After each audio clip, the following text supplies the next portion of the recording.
I never expected that moving to a quiet cul-de-sac in Naperville, Illinois, would turn into a legal nightmare involving property stakes, a snowplow, and the most vindictive HOA president I'd ever encountered. My name is Vincent Caldwell, and I bought my house at 847 Maple Ridge Court in late October 2023. The place was perfect. A modest 3-bedroom colonial with a decent yard, good bones, and a mortgage payment I could actually afford on my IT consultant salary. The neighbors seemed friendly enough during my initial visits, and the HOA fees were reasonable at $150 a month. I should have known that price point was too good to be true. The trouble started in mid-January 2024, right after a particularly brutal snowstorm dumped 18 inches on the Chicago suburbs. I'd hired a surveyor the previous month to mark my property lines because I wanted to install a fence come spring. The surveyor, a meticulous guy named Robert Chen from Precision Land Survey, had placed orange-topped steel stakes at each corner of my lot and several points along the boundaries. He'd hammered them deep into the frozen ground, and I'd paid him $800 for the service. Those stakes were important. My neighbor to the left, a retired accountant named Frank Morrison, had mentioned that there'd been some dispute about property lines on our street years ago. He suggested I get everything properly marked before doing any work. Smart advice, as it turned out. The morning after the snowstorm, I was inside drinking coffee and watching the plows work their way through the neighborhood. Our HOA contracted with a local company called Suburban Snow Services for the winter months. They'd clear the main roads through our development, and homeowners were responsible for their own driveways. Fair enough. I noticed a silver Lexus SUV following behind one of the plow trucks. It was crawling along at maybe 5 miles per hour, and I could see someone in the driver's seat gesturing animatedly. The plow driver seemed to be ignoring whoever it was. This went on for about 10 minutes before the Lexus finally peeled off and parked in front of my house. A woman emerged. Mid-50s, blonde hair in that aggressive bob cut that screamed middle management, wearing a puffy white coat that probably cost more than my monthly grocery budget. She marched up to my property line, stared at something near the edge of my lawn, then pulled out her phone and started taking pictures. I opened my front door. "Can I help you?" She whirled around, clearly startled. "Are you the new owner, Vincent Caldwell? Moved in about 2 months ago." "And you are Patricia Harrington, HOA president." She said it like I should have already known, like her name was posted on billboards throughout the neighborhood. "We need to discuss these stakes on your property."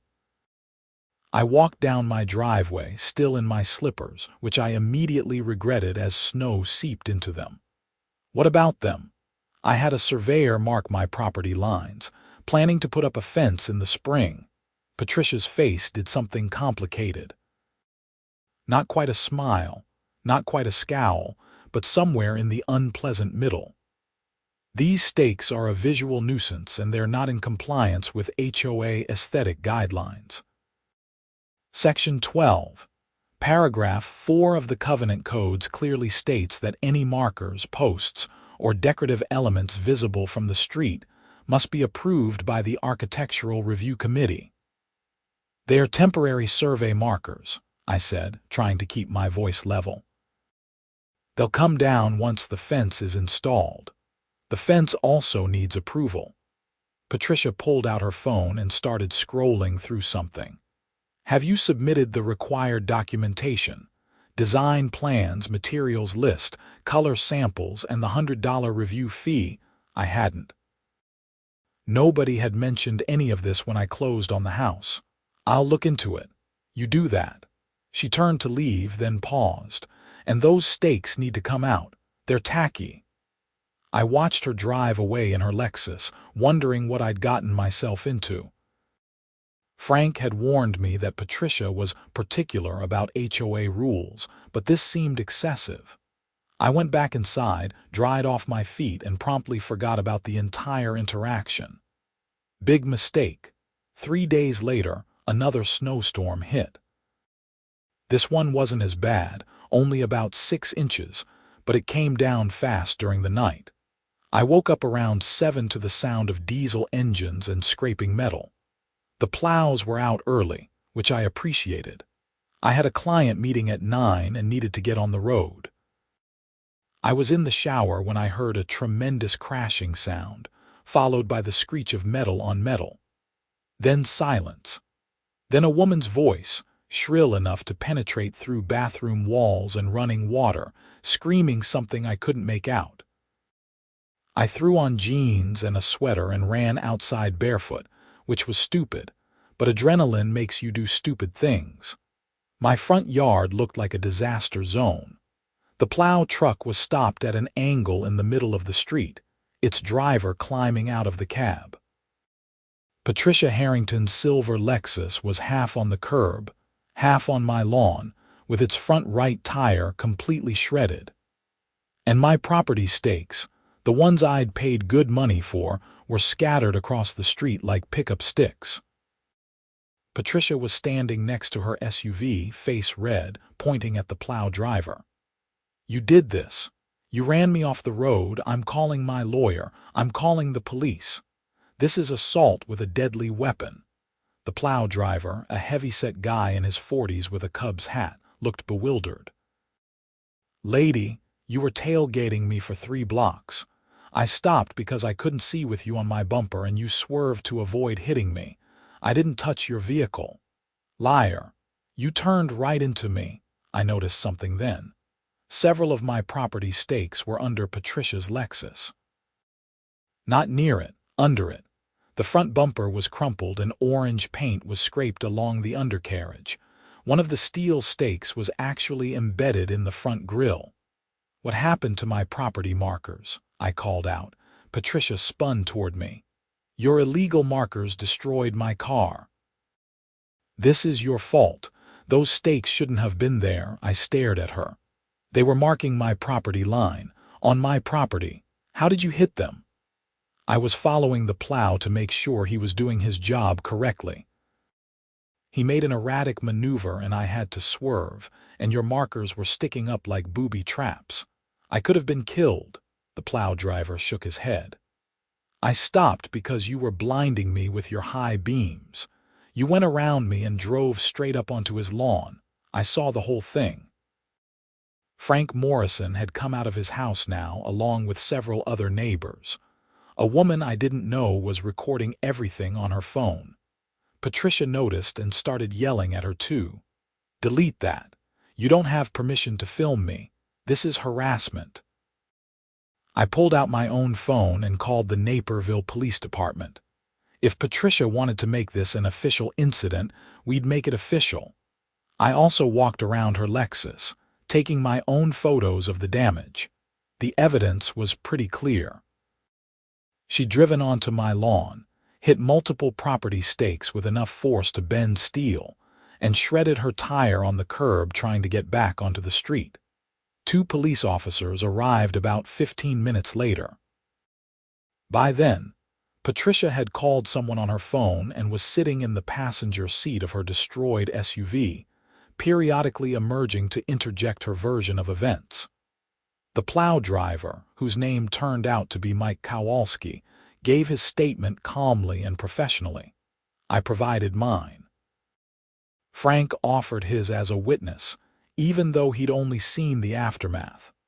Officer Jennifer Martinez took our information while her partner, Officer David Brandt, examined the scene. The skid marks told the story pretty clearly. Patricia had been behind the plow, swerved left to go around it when it stopped, overcorrected and gone up onto my lawn. The property stakes were the victims, not the cause. "Madam," Officer Martinez said to Patricia, "from what I'm seeing here, you left the roadway and struck these property markers on private land. Mr. Caldwell is within his rights to have survey stakes on his property.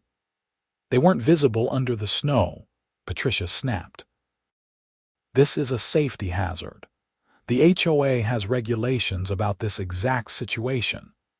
HOA regulations don't supersede property rights, Officer Brandt said. He had that patient tone cops develop after years of dealing with unreasonable people. You're not going to be cited since there's no evidence of reckless driving, but this is going to be an at-fault accident on your record. I'd suggest contacting your insurance company. Patricia's face went through several shades of red.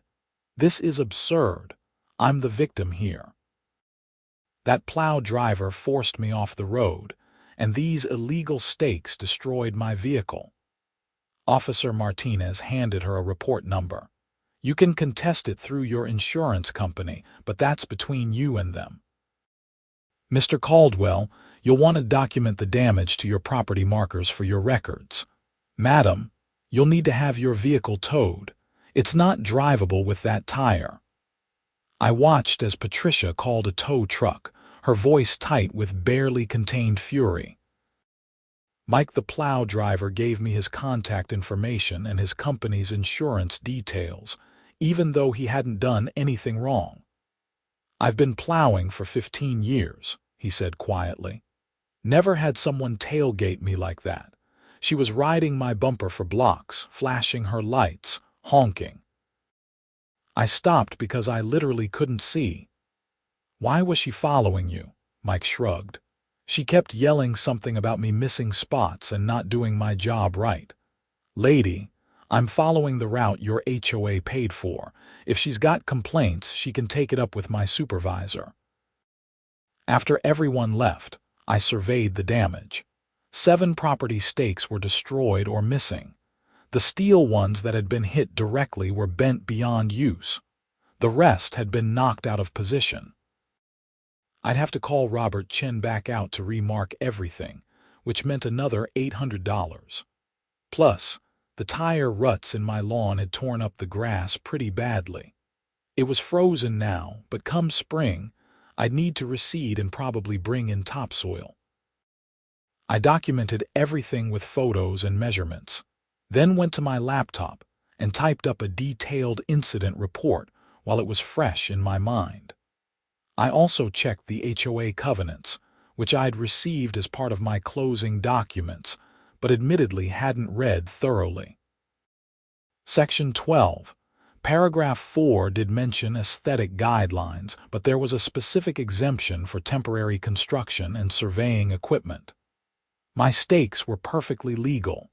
I figured that was the end of it. Insurance would cover Patricia's vehicle. I'd send her a bill for the destroyed stakes and lawn damage, and we'd move on with our lives. I was wrong. 2 weeks later, I received a certified letter from the Homeowners Association of Maple Ridge Court. Inside was a bill for $6,347.16. The breakdown made my brain hurt.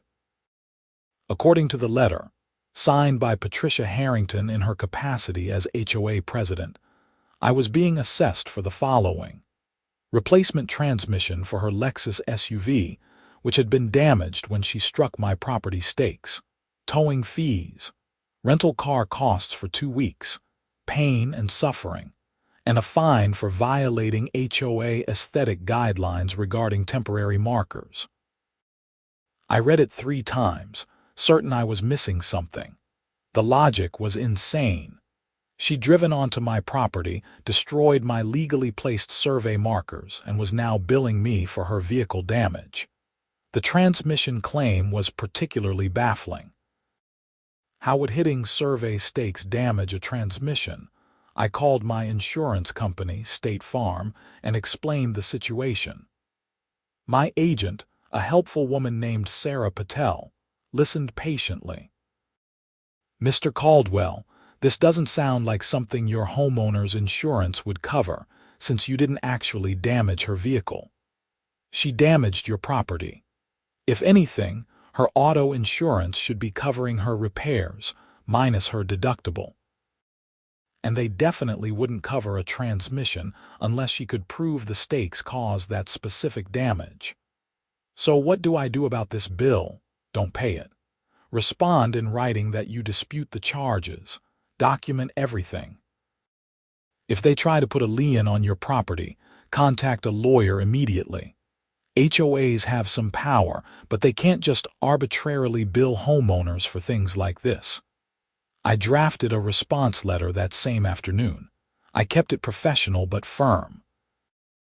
I disputed every charge, pointed out that Patricia had caused the accident by leaving the roadway and driving onto my property, and included copies of the police report, photos of the scene, and Mike Kowalski's statement. I also submitted a counterclaim for $800 for the destroyed survey stakes and $200 for lawn repair, totaling $1,000. I sent it certified mail and figured we'd handle this like adults. Wrong again. The February HOA meeting was held in the community center on Oakwood Drive, a bland beige building that smelled like old coffee and floor wax. I'd never attended one before, but after Patricia's bill, I figured I should start paying attention. About 30 homeowners showed up, which seemed like a decent turnout for a Monday evening. Patricia sat at the front table with 2 other board members. Treasurer Doug Fenimore, a thin man in his 60s who looked like he'd rather be anywhere else, and Secretary Linda Chen, no relation to my surveyor, who spent most of the meeting scrolling through her iPad. Patricia called the meeting to order with a gavel that she struck way too hard against the table. First order of business, Patricia announced. We need to discuss the ongoing safety hazard at 847 Maple Ridge Court, my address. My stomach sank. As many of you know, there was an incident last month involving dangerous, unmarked stakes on the property of our newest resident. Patricia gestured at me like I was exhibit A in a murder trial. These stakes, which were not approved by the Architectural Review Committee, caused significant damage to my personal vehicle and created a hazardous condition during snow removal operations. Frank Morrison raised his hand. Point of order. The police report says you drove onto his lawn. Patricia's smile could have frozen nitrogen. The police report is incomplete and biased. What matters is that unapproved markers created a dangerous situation. I'm proposing a new rule requiring all survey stakes to be marked with reflective tape and warning flags, and requiring homeowners to submit detailed placement plans to the board for approval before installation. That's insane, I said, louder than I intended. Survey stakes are temporary. They're standard equipment for property surveys. I shouldn't need HOA permission to have my land surveyed. You should if your negligence destroys someone's vehicle. Patricia's voice was sugar-sweet poison. I filed a damage claim with the HOA for $6,000, which represents my out-of-pocket costs from this incident. Since Mr. Caldwell has refused to pay, I'm recommending the board place a lien on his property until the debt is satisfied. The room erupted. Several people started talking at once. Doug Fenimore looked like he wanted to crawl under the table. Linda Chen finally looked up from her iPad. You can't do that, said a woman I recognized from 3 houses down. Her name was Rachel something. He didn't damage your car. You drove onto his lawn. The stakes were a hazard, Patricia repeated. And according to our bylaws, the HOA can assess fines and fees for violations. This is a fee. I stood up. I'd like to see the bylaw that says I'm responsible for damage caused when someone drives onto my property and hits legally placed survey equipment. I've read the covenants. There's nothing in there that supports this. Patricia shuffled some papers. Section 19, paragraph 8. The association may assess fees and costs against any property owner whose actions or negligence result in damage to common areas or other homeowners' property. My stakes were on my property, I said. Your vehicle was on my property. You left the road and drove onto my lawn. That's not negligence on my part. That's bad driving on yours. The meeting devolved from there. Several homeowners spoke up in my defense, pointing out that survey stakes were normal and necessary. Others, apparently friends of Patricia's, argued that I should have been more careful. Doug Fenimore eventually found his spine and pointed out that the board couldn't place a lien without a proper vote and documentation. Linda Chen suggested tabling the discussion until they could consult with the HOA's attorney. Patricia looked like she wanted to argue, but she was outvoted 2-1. The lien discussion was tabled. I went home feeling like I'd won a battle but not the war. Over the next few weeks, life got weird. I started receiving violation notices for absurd things. My trash cans were supposedly visible from the street, even though they were in my garage. My mailbox was the wrong shade of black, even though it was the same mailbox that came with the house. I'd failed to submit my landscaping plan for spring, even though spring was still 2 months away, and I hadn't decided what I was planting. Each notice came with a fine: $50 for the trash cans, $75 for the mailbox, $100 for the missing landscaping plan. I disputed every single one in writing, but they kept coming. Patricia was waging a paper war, and she had the full weight of the HOA behind her. Frank Morrison came over one evening with a bottle of bourbon and some advice. She did this to the Martinez family about 5 years ago. They painted their front door red without approval. Patricia fined them into submission. They ended up repainting it within a week. But these violations are made up, I said. My trash cans aren't visible. My mailbox is fine. Doesn't matter to Patricia. She'll fine you, you'll dispute it. She'll fine you again for not correcting the violation, and it'll spiral. Eventually, if you don't pay, she'll push for a lien. The board usually backs her because it's easier than fighting. What happened to the Martinez family? Frank took a sip of bourbon. They moved, sold the house and got out, said it wasn't worth the stress. I felt a cold anger settling in my chest. I'm not moving, I just bought this place. Then you need a lawyer. A good one. I'd been avoiding that step because lawyers are expensive, but Frank was right. This wasn't going to resolve itself. I spent the weekend researching attorneys who specialized in HOA disputes. Most of them were in Chicago, which made sense given the sheer number of homeowners associations in the metro area. I settled on a firm called Davidson and Associates, specifically an attorney named Michael Davidson, who had good reviews and a track record of winning cases against overreaching HOAs. His office was in downtown Naperville, in one of those renovated Victorian houses that had been converted to office space. I met with him on a Thursday afternoon in early March. Michael was younger than I expected, maybe late 30s, with the kind of relaxed confidence that comes from knowing you're good at your job. I laid out everything. The survey stakes, the accident, Patricia's bill, the harassment campaign of bogus violations. Michael took notes on a legal pad, occasionally asking clarifying questions. How much has she billed you total? He asked. The original $6,000 for her vehicle, plus about $400 in violation fines. And you've disputed everything in writing. Every single thing. I've got copies of all my letters, her bills, the police report, photos, witness statements. Michael leaned back in his chair. Here's what's happening. Miss Harrington is trying to bully you into either paying or leaving. The violations are pretextual. They're designed to make your life miserable and drain your resources. The original claim about her vehicle is completely without merit, and no court would uphold it. So what do? We send a cease and desist letter. We lay out the facts, reference the police report, and make it clear that any further harassment or attempts to place a lien will result in legal action. We also file a formal complaint with the HOA board, separate from Miss Harrington, demanding that she recuse herself from any decisions involving your property due to the clear conflict of interest. Will that work? Michael smiled. Probably not immediately.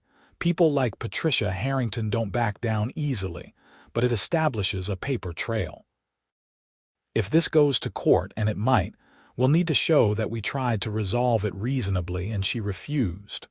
Also, we're going to countersue for your destroyed property stakes, lawn damage, and harassment, plus attorney's fees if we can get them.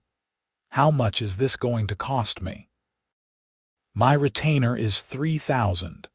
Depending on how far this goes, could be more. But if we win, which I'm confident we will, we can recover costs from the HOA or Miss Harrington personally. I wrote the check, though it hurt. Between the destroyed stakes, the potential need to resurvey, and now legal fees, this was becoming expensive. But I wasn't going to let Patricia Harrington drive me out of my home. Michael's cease and desist letter went out the next week. It was a masterpiece of legal writing, polite but unmistakably threatening. It detailed every false violation, referenced the police report and witness statements about the accident, and made it clear that any further attempts to bill me for Patricia's vehicle damage or place a lien on my property would result in immediate legal action for harassment and abuse of authority. For about 2 weeks, things were quiet. No new violation notices, no letters from Patricia. I started to think maybe she'd gotten the message. Then the HOA held an emergency meeting.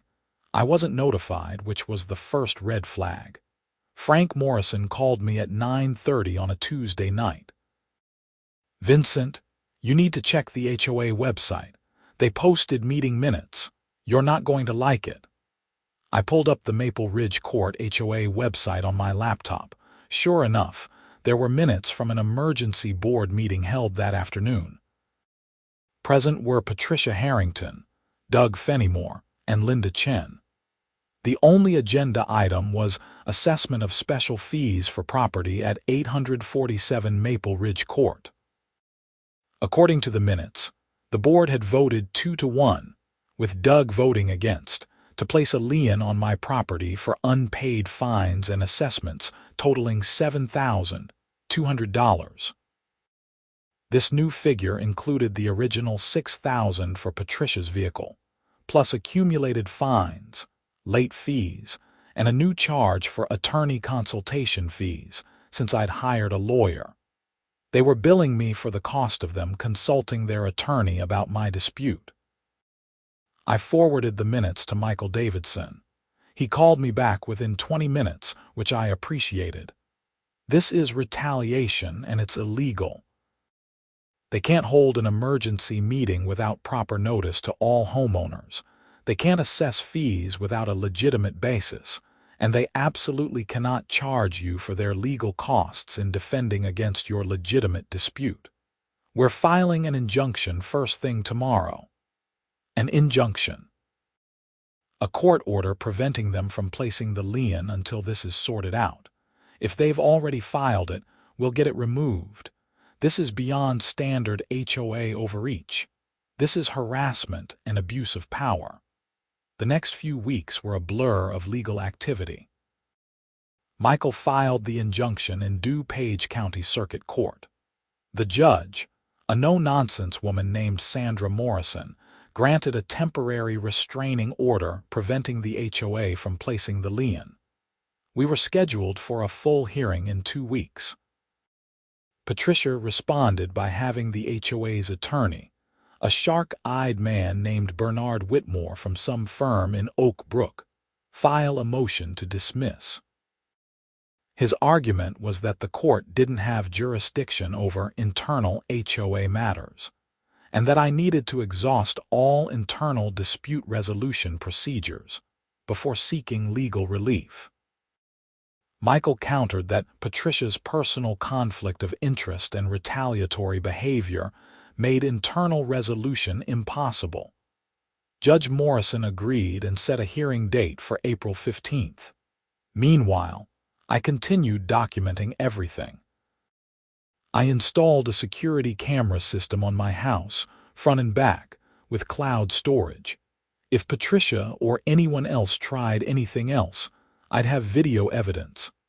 I also had Robert Chen come back out to remark my property lines. The stakes he'd placed in December were destroyed, and I needed accurate markers for the fence I still planned to install. Another $800. The hearing was scheduled for 2 in the afternoon. Michael and I arrived at the DuPage County Courthouse in Wheaton at 1:30. The building was an imposing modern structure of glass and steel. We went through security and found the right courtroom on the 3rd floor. Patricia showed up with Bernard Whitmore and Doug Fenimore. Linda Chen was notably absent.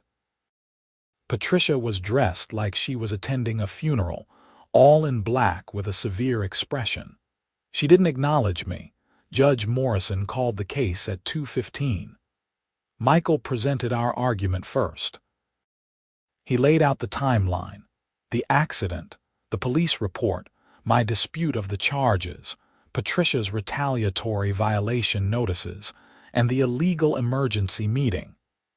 He submitted the police report, photos, witness statements, and copies of all the violation notices and my written disputes. Your Honor, Michael said, this is a clear case of a board president abusing her authority to retaliate against a homeowner who refused to pay for damage that she herself caused. Miss Harrington drove onto my client's property, destroyed his legally placed survey markers, and then attempted to bill him $6,000 for her own vehicle damage. When he refused, she launched a harassment campaign of false violations and ultimately tried to place a lien on his property without proper notice or legal basis. Bernard Whitmore stood. Your Honor, Miss Harrington was acting in her capacity as HOA president to enforce legitimate covenant violations. The survey stakes in question were not properly marked or approved. The violations Mr. Caldwell received were valid concerns about property maintenance and aesthetic standards. The HOA has broad authority under Illinois law to enforce its covenants and assess fees for violations. Mr. Whitmore, Judge Morrison said, her voice dry, I've reviewed the covenants for the Maple Ridge Court HOA. Where exactly does it say that homeowners are liable for damage caused when someone drives onto their property? Section 19, Paragraph 8 addresses assessments for damage caused by negligence. Yes, I read it. It refers to damage to common areas or the property of others. Mr. Caldwell's survey stakes were on his own property. Miss Harrington drove onto his property. How is that his negligence? Whitmore hesitated. The stakes were a hazard, Your Honor. They were not properly marked or visible under snow conditions. They were on his property, Judge Morrison repeated. If I put a statue in my yard and someone drives onto my lawn and hits it, am I liable for their car damage? That's different, Your Honor. How? The hearing continued for another hour. Michael presented testimony from Mike Kowalski, the plow driver, who confirmed that Patricia had been tailgating him and that she'd swerved onto my lawn on her own. Frank Morrison testified as a witness.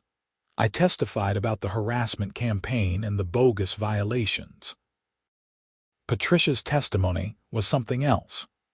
She insisted that the stakes were a hazard, that I'd placed them maliciously to damage her vehicle, and that she'd had no choice but to swerve onto my lawn to avoid a collision with the plow truck.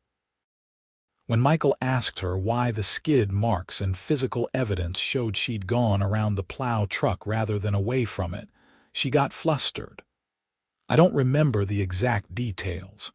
It was traumatic. You don't remember, but you're certain Mr. Caldwell is at fault. Those stakes shouldn't have been there. On his own property. They were dangerous. Judge Morrison finally called a halt. I've heard enough. Here's my ruling. The temporary restraining order is made permanent. The HOA is prohibited from placing a lien on Mr. Caldwell's property related to these charges. All fines and assessments related to this incident are vacated. Miss Harrington, your claim that Mr. Caldwell is liable for your vehicle damage is without merit and borders on frivolous. If you wish to pursue that claim, you'll need to do so through your insurance company or in small claims court, where I suspect you'll get the same result. Patricia's face went white, then red. Judge Morrison wasn't done. Furthermore, I'm troubled by the pattern of retaliatory violations and the emergency meeting held without proper notice. Mr. Caldwell, you're entitled to pursue a counterclaim for your destroyed property markers and any damages related to this harassment.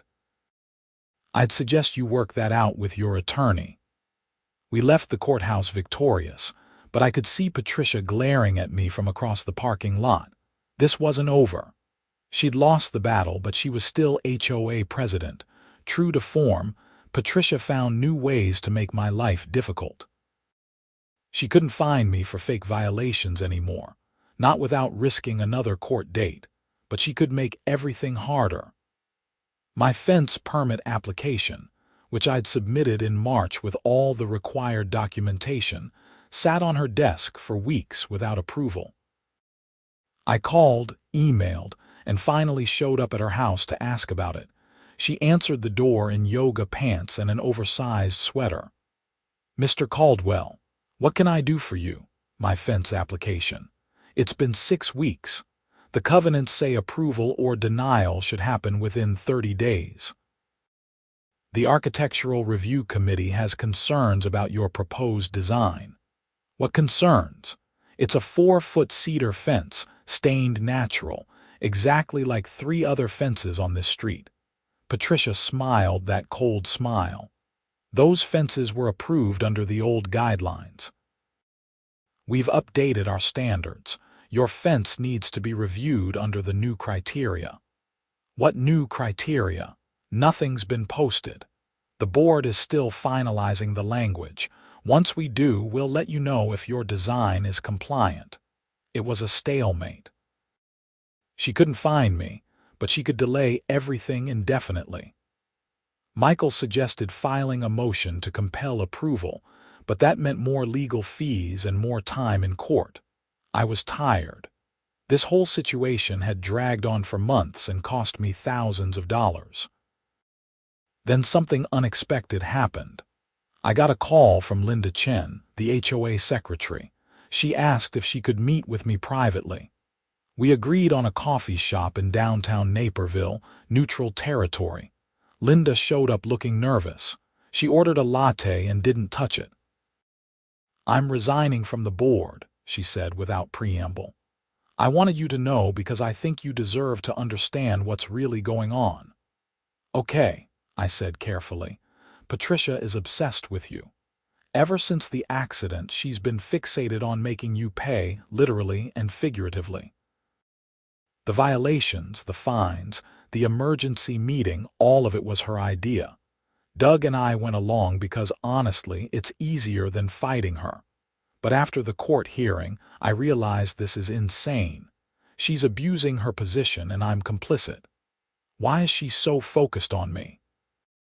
Linda finally took a sip of her latte. Her insurance company denied her claim. They said the accident was her fault based on the police report, so she's on the hook for her deductible, plus her premium went up. She paid something like $2,000 out of pocket. The transmission thing, that's real. She claims it started making noise after the accident, and her mechanic said it needed to be replaced. Cost her $4,000. Her insurance wouldn't cover it because they said there was no evidence the accident caused the transmission problem. I sat back. So she's trying to recoup her costs from me. Exactly. And she's convinced herself that you're the villain here. In her mind, if you hadn't put up those stakes, none of this would have happened. She's told anyone who'll listen that you're a troublemaker who doesn't respect the community. What about the fence? Linda looked uncomfortable. She's going to sit on that application forever unless you force the issue. There are no new guidelines. She made that up. Your fence design is fine. She just won't approve it. I thanked Linda for her honesty. After she left, I called Michael Davidson and filled him in. He suggested we file a motion to compel the fence approval and also pursue a formal complaint against Patricia with the Illinois Attorney General's office. HOAs are regulated under Illinois law, and board members who abuse their authority can face sanctions. Michael drafted the complaint over the next week. It detailed everything: the accident, Patricia's false claims, the retaliatory violations, the illegal emergency meeting, the delayed fence approval. He submitted it to the Attorney General's Consumer Fraud Bureau with copies of all our documentation. The motion to compel the fence approval went before Judge Morrison again in mid-May. This time, Patricia didn't show up. Doug Fenimore appeared on behalf of the HOA with Bernard Whitmore. They argued that the architectural review process was ongoing and that the court shouldn't interfere with HOA governance. Judge Morrison was unimpressed. Mr. Fenimore, I reviewed Mr. Caldwell's fence application. It's identical to several other fences in your community that were approved. Can you articulate a specific reason why this application is deficient? Doug looked at Whitmore, who whispered something. Your Honor, the board has concerns about the stain color. The stain color, Judge Morrison repeated. It's listed as natural cedar. That's a standard finish. The board feels it may not be consistent with neighborhood aesthetics. Judge Morrison sighed. I'm ordering the HOA to approve Mr. Caldwell's fence application within 5 business days. If there are legitimate concerns, they need to be documented in writing with specific references to the applicable covenant sections. Vague concerns about aesthetics don't cut it. I got my approval 4 days later. The fence went up in early June, installed by a local company called Cedar Valley Fencing. It looked great, exactly like the other fences on the street. No one complained except Patricia, who sent me a letter claiming the posts were 2 inches taller than approved. Michael responded with a survey from the fence company showing they were exactly the approved height. She dropped it. The Attorney General's investigation took longer. I didn't hear anything for months, and I started to think nothing would come of it. Then in September, I got a call from an investigator named Thomas Reed. He wanted to interview me about my complaint against the Maple Ridge Court HOA. We met at his office in Chicago, in a government building near the Loop. Thomas was a methodical guy who took detailed notes and asked precise questions. I walked him through everything again. He already had copies of all my documentation, but he wanted to hear it in my own words. Has Miss Harrington taken any other actions against you since the fence approval? He asked. Not really. She glares at me when we cross paths, but no more violation notices or bills. Good. We've reviewed your complaint and the documentation you provided. We're also looking into other complaints against this HOA. You're not the first person to report issues with Miss Harrington's behavior as board president. That was news to me. Other complaints, I can't discuss specifics, but let's just say there's a pattern. We're considering formal sanctions against the HOA and potentially against Miss Harrington personally. The investigation wrapped up in November. The Attorney General's office issued a formal finding that the Maple Ridge Court HOA, under Patricia Harrington's leadership, had violated multiple provisions of the Illinois Common Interest Community Association Act. Specific violations included holding a board meeting without proper notice, attempting to place a lien without legitimate cause, retaliatory enforcement of covenants, and failure to follow proper dispute resolution procedures. The HOA was fined $15,000 and required to implement new governance procedures, including mandatory training for all board members, a revised dispute resolution process, and quarterly audits by an independent party. Patricia Harrington was personally fined $5,000 and barred from serving on the HOA board for 5 years. I found out about all this when Doug Fenimore knocked on my door on a cold November afternoon. He looked 10 years older than when I'd first met him at that February HOA meeting. "Vincent, I wanted to apologize in person," he said. "I should have stood up to Patricia from the beginning. I knew what she was doing was wrong, but I took the easy route. You got screwed because I didn't have the spine to stop her." I invited him in. We talked for over an hour. Doug explained that Patricia had been HOA president for almost 8 years. In the beginning, she'd been reasonable, even effective. But over time, she'd become more controlling, more vindictive toward anyone who challenged her.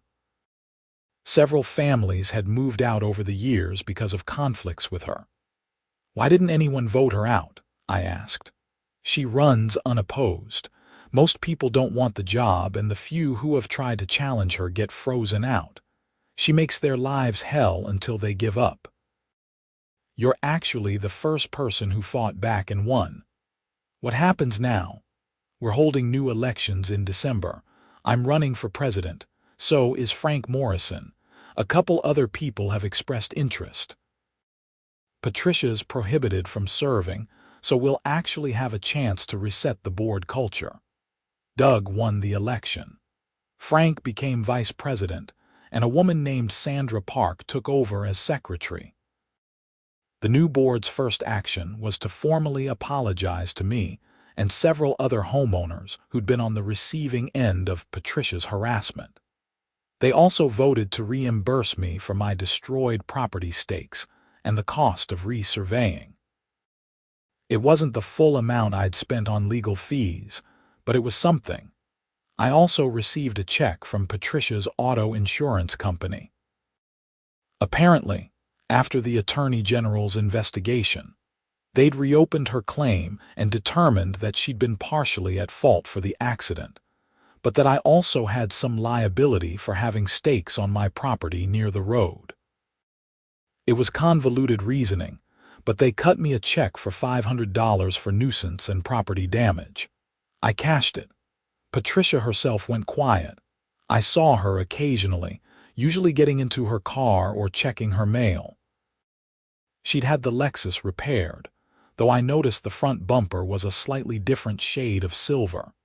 She never spoke to me, never made eye contact. Just went about her business like I didn't exist, until January 2025, almost exactly a year after the initial accident. I was in my garage working on some shelves when Patricia appeared in my driveway. I hadn't heard her approach. She just materialized, standing there in a heavy coat, her breath fogging in the cold air. "Can I help you?" I asked, wary. "I wanted to apologize," she said. Her voice was different, softer, less aggressive. "For everything, the accident, the bills, all of it, I was wrong." I set down my drill. "Okay, I've been in therapy. My doctor thinks I have some control issues." She laughed, but it was bitter. "That's an understatement. I made your life hell because I couldn't admit I'd made a mistake. I drove onto your lawn. I hit your property markers, and instead of just accepting it and moving on, I convinced myself it was your fault. And then I used my position to punish you for not going along with my delusion." I didn't know what to say. This was the last thing I'd expected. "I'm not asking for forgiveness," Patricia continued. "I don't deserve it, but I wanted you to know that I recognize what I did was wrong. It was abuse of power, harassment, and just plain mean. You didn't deserve any of it." "Thank you for saying that," I said finally. Patricia nodded. I'm moving. I'm selling the house and relocating to Arizona. Fresh start. My daughter lives there, and I think being away from here, from the HOA and all the reminders of how badly I screwed up, will be good for me. She left without another word. I watched her walk back to her house, feeling a strange mix of emotions. Vindication, yes, but also something like pity. Patricia had let her need to be right destroy her reputation, cost her thousands of dollars, and ultimately driven her out of her home. All because she couldn't admit fault for a simple accident. Patricia's house sold in March 2025. A young couple with twins moved in, and they were friendly and normal. The new HOA board under Doug's leadership was reasonable and functional. My fence looked great. My lawn had recovered. Life in Maple Ridge Court settled into the pleasant suburban routine I'd imagined when I first bought the house. I did run into Bernard Whitmore, the HOA's attorney, one more time. It was at a restaurant in Wheaton, and we were seated near each other by coincidence. He came over to my table before he left. "Mr. Caldwell, I wanted to say something off the record," he said. "What Patricia Harrington did was indefensible. I advised her multiple times to drop the claim against you, but she wouldn't listen. She kept insisting she was right, that she'd find a way to make it stick. I should have withdrawn from representing the HOA, but I didn't. That's on me." "Did you really believe she had a case?" I asked. "No, not after I saw the police report and the photos. But she was paying my bills, and I convinced myself I was just being an advocate. Turns out there's a line between being an advocate and enabling bad behavior. I crossed it." I appreciated his honesty, even if it came late. Looking back on the whole ordeal, I learned some valuable lessons about HOAs, property rights, and standing up for yourself. The American Homeowners Association system is bizarre when you think about it.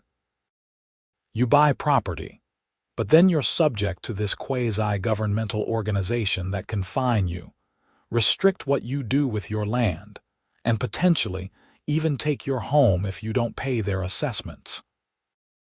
It works when the people running it are reasonable and focused on maintaining property values and community standards.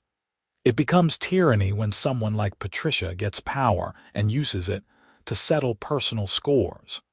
I also learned the importance of documentation. Every photo I took, every letter I wrote, every witness statement I collected, it all mattered in court. Judge Morrison made her decisions based on facts, not emotions. If I hadn't kept meticulous records, Patricia might have won simply because she had the institutional authority of the HOA behind her. And I learned that legal fights are expensive and exhausting, but sometimes necessary. I spent over $5,000 on attorney fees, not counting the cost of destroyed property and time lost from work. But if I'd backed down, if I'd paid Patricia's bogus bill or let her harassment drive me out, she'd have done the same thing to the next person who crossed her. Sometimes you have to stand and fight, not just for yourself, but for everyone else who might be victimized. The fence I'd fought so hard to install became something of a symbol in the neighborhood. Several other homeowners, emboldened by my victory over Patricia, submitted their own improvement applications.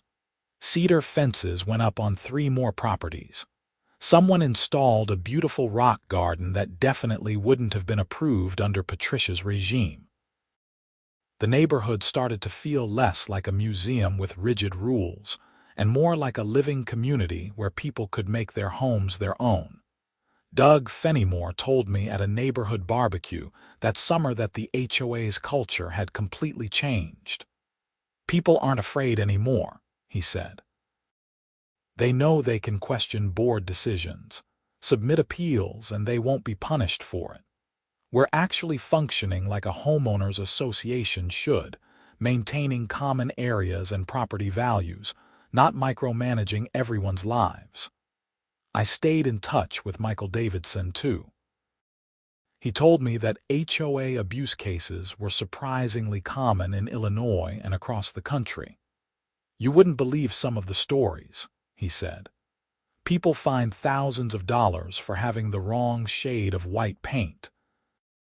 Elderly homeowners losing their homes over unpaid fines for weeds in their yards. It's a systemic problem, and it needs more oversight. As for Patricia, I heard through the neighborhood grapevine that she'd settled in Scottsdale and was working as a consultant for some company. I hoped she'd found peace and learned from her mistakes. People can change, though it usually takes something dramatic to make it happen. In Patricia's case, it took public humiliation, financial penalties, and losing her position of power. Harsh lessons, but maybe necessary ones. My own life returned to normal, or as normal as it gets. I dated someone for a while, a teacher named Teresa Grant who lived in Lisle. She thought the whole HOA saga was hilarious, especially the part where Patricia tried to bill me for her transmission. That takes some serious mental gymnastics, Teresa said. Like, how do you make that leap in logic? We laughed about it, but underneath the humor was a real question about power and accountability. Patricia had genuinely believed she was right.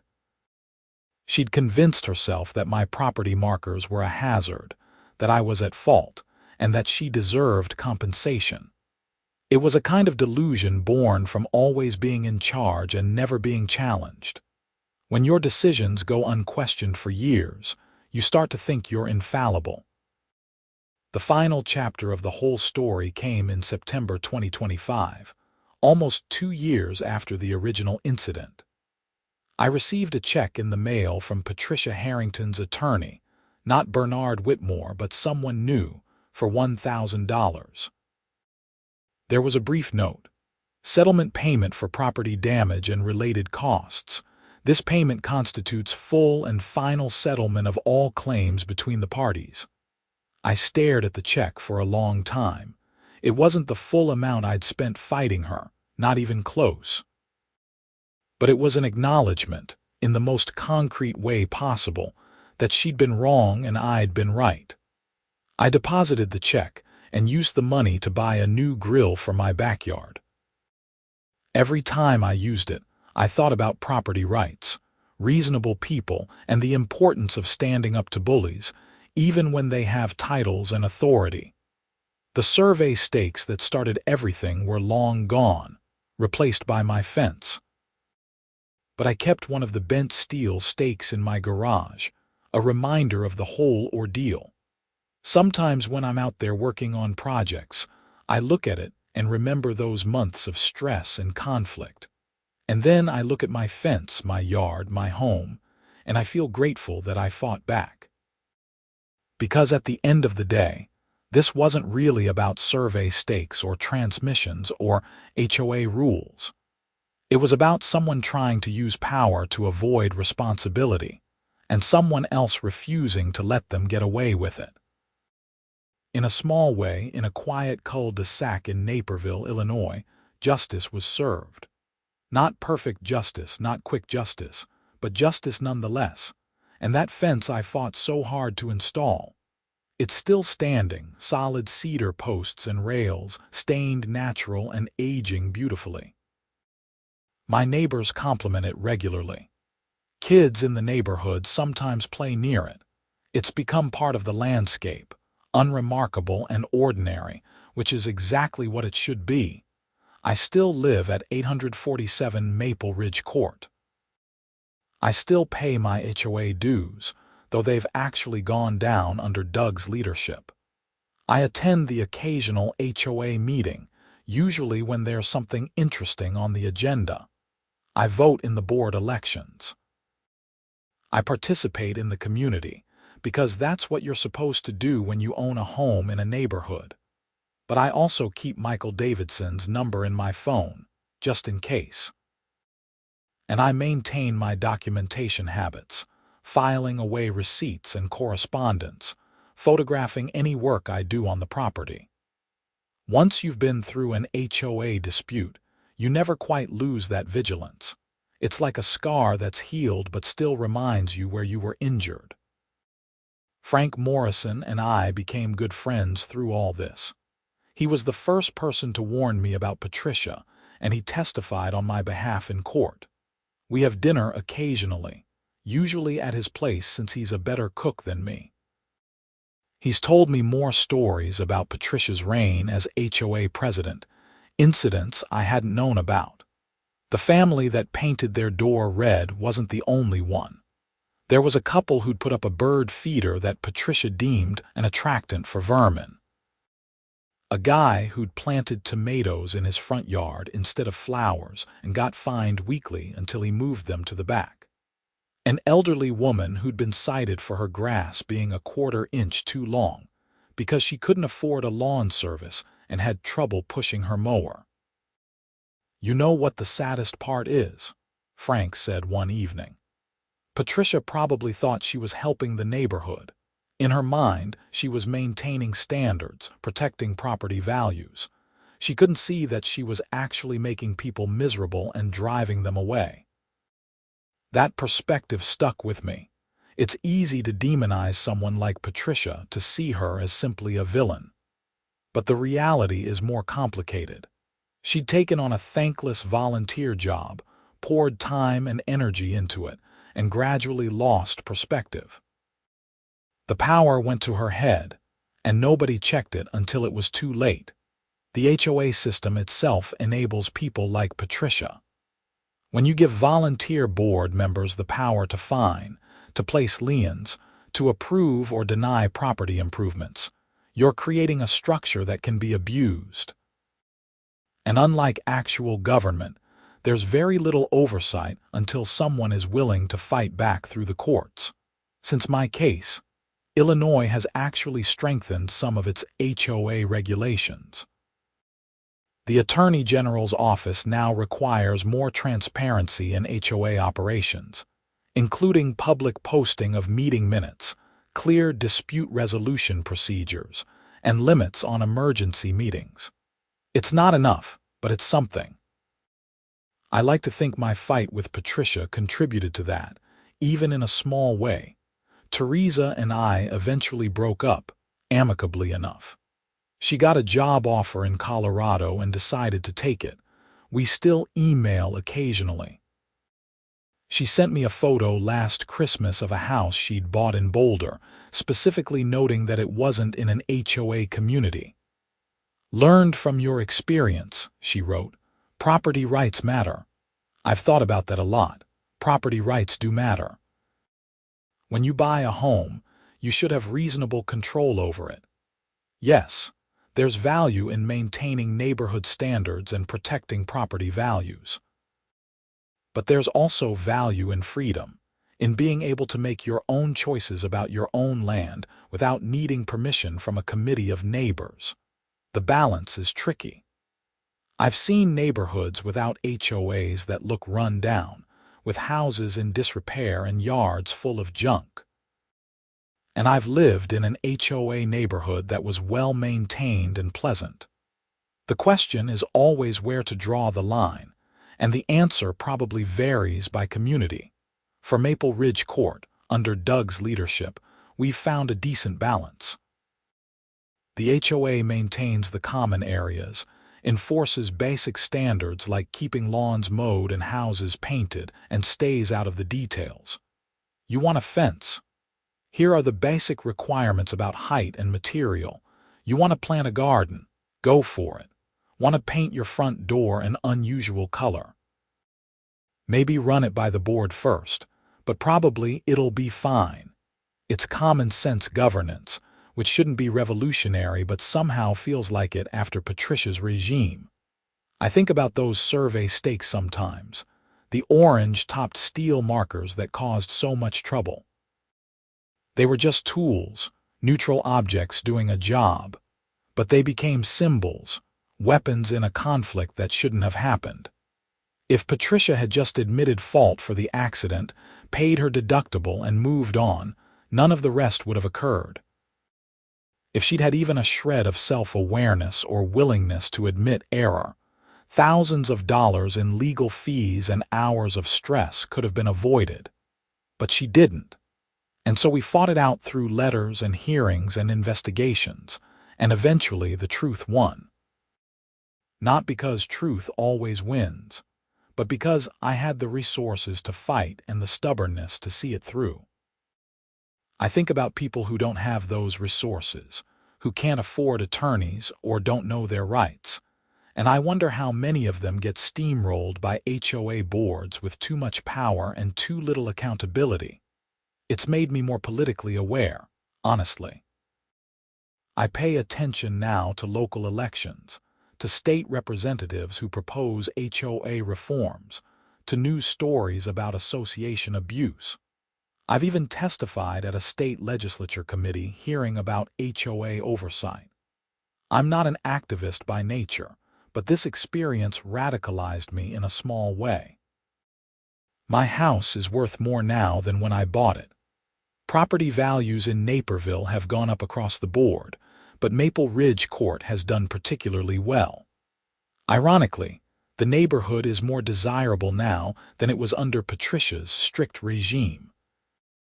Turns out people value reasonable governance and community, feel more than they value militant enforcement of aesthetic rules.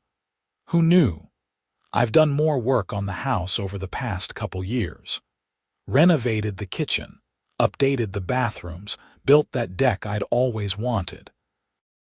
Each project required HOA approval, and each time I submitted the paperwork, I braced for a fight.